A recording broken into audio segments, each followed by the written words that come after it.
Doctor صاحب پیشاب کے بعد قطرے آتے ہیں. میرے محترم بھائیو، یہ پیشاب کے بعد جو قطرے آتے ہیں یہ کوئی بیماری نہیں ہے. 3 چیزیں بیماری نہیں ہیں.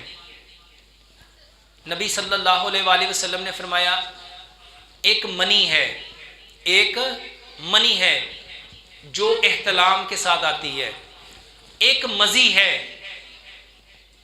جب ہم اپنے ہم جن سے بات کرتے ہیں تو اس وقت آتی ہے، اور ایک ندی ہے جو چلتے پھرتے اٹھتے بیٹھتے پیشاب کرنے کے بعد وہ جو قطرے آتے ہیں.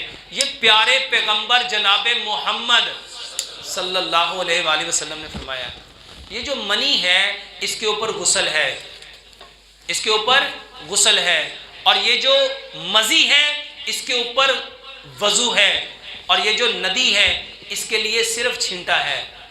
نبی صلی اللہ علیہ وسلم نے کیا فرمایا؟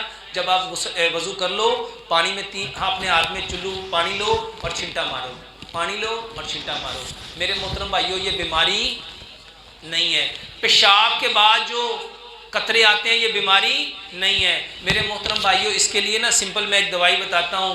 سفید موسلی، سیاہ موسلی، اسکند نگوری، کوزہ مصری، یہ آپ کے پیشاب کے پٹھوں کو مضبوط کرتی ہے، یہ آپ کی سیمنز کو گاڑھا کرتی ہے. اس لیے بتاتا ہوں.